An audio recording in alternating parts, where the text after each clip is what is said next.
Hello, my name is Wildstag, and thank you for tuning in to another book rant. Today, I'm going to be discussing this book, The Storm Singers. This book is a debut novel from its author, Michael Bacardi. This is a first edition 2023, copyright by Ironworks Studios. Cover art and end papers by Danlin Zhang. The World Map by Misty B. Illustrations by Eric Velhagen. I bought this book back in April of 2023. I have the receipt for the purchase of this book and other books purchased. This is a $25.50 book that I purchased on April 22nd of 2023. It got the sticker on March 13th of 2023. So I bought it really new. And I don't know what else I bought on that day. I only have the credit card slip. It doesn't have the receipt for the actual information in here. One of the things I do like about this book is the art. Those illustrations that I mentioned that are by the illustrations by Eric Velhagen. Very nice, very just a good vibe to it. They're black and white. So there's that one. It's going to be earlier in the book, I think. Here it is. There's a this, which is a sky ship. You can see the rigging underneath the hull. And then also one thing I'm not the biggest fan of is this script, which if you can see it, all of the chapter titles are in that script. It is a bit hard to read. It's stylized in a way I'm not a fan of. Now, this book, I don't have too much to say about because it was an alright book. It didn't leave me wanting to read the rest of the story. And on the spine it says Archivum Tefika 1, which would indicate there's more coming. Like I said, I just wasn't left wanting to read more.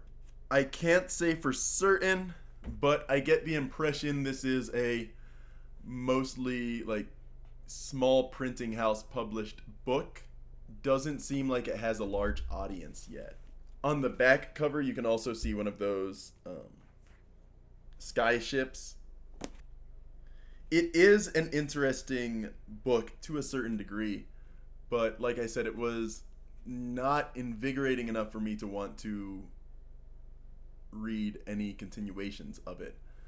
But it stars two characters, Orin and Jared, who are swords for hire, though one was a priest and the other kind of a spell sword. So both of them are kind of competent in a fight, but have spell casting. So at the early part of the story, there's this scene where someone tries to accost them, and the two characters end up catching up to this mage, and it kind of proceeds like this. Orin weaves some magic and then causes this hired hand, this mage, to be incapacitated. Jared grabbed a blade and cut his hands off. Jared immediately moved towards the liar while unsheathing one of the many blades he kept hidden in his smooth black leather gambeson. The liar's eyes flared and moved side to side, tracking Jared's movement. Jared ceased his advance. There we are. You can move those beady rat droppings you have for eyes. I'm going to ask you some questions.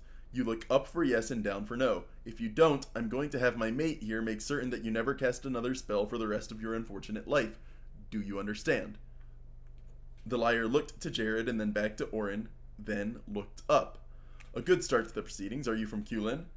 The liar looked down. Are you a guild mage, yes? The liar looked up. Which guild employs you? The assassins? The liar looked down. A lie, no doubt. Jared, have at him. The liar blinked rapidly and looked up. So you were hired for whatever tonight's mishap was. The liar looked up. Was that fool the mark you were hired for? The liar looked sideways. As Orin opened his mouth to question the reply, Jared spoke. Orin, come look at this moment. Jared had begun to poke around the sprawled contents of the overturned wagon. Broken vials, parchment scrolls, provisions, weapons, and a rucksack whose contents were laid bare on the road. Orin left the liar, but did not take his eyes off him. Look here, it's what he was selling the sod on back at the Lion. I'm no expert, but I've seen many house sigils, and this looks legitimate. At the bottom of a weary but well-inscribed page of vellum was the sigil of Telamon Tolthar. Are you sure? Telamon Tolthar's sigil is known to you? Aye, I had seen it while still in service at the cathedral. Tolthar had come to speak with the synod and had marked his sigil on official documents of their meeting. This would be a striking forgery if it's not genuine. And so they have found a document bearing his sigil, and that starts the plot. These two guys are traveling, they're retired, they are wealthy adventurers that now are on their way back after a mission. They're kind of paid on commission at this point instead of on whatever interests them. They are someone that people come to hire. And so they are on their way back from a mission and to pay rent, and they encounter a merchant whose stuff has been overturned. They had seen him before, and he was peddling something that was suspicious, and so they finally know what it is, and it's the sigil of the Archmage of Archmages. And they try to get it interpreted, and they are basically going along the plot at this point because they have found something that they believe needs to be transported to someone else's hands. And so they look for some friends, including a friend that they know, an alchemist, an older guy. And so they go to him, and then it kind of snowballs from there. They're going all over the map, and I'll show you the map in a second. This is the map. It does show where a couple things are, but it doesn't show the path these guys take. The crux of the plot is this. They end up meeting those otherworldly entities, and they say, our histories tell us that our people came under assault by an unfathomable power bent on the domination of our home and its gifts. Gifts? Agan asked. Realm walking, passing from one world to the next. The concept was both difficult to comprehend and entirely within their grasp. One could travel to the burning hells or the shadow realm, but that was the extent of all existence as far as the people of Tefia knew.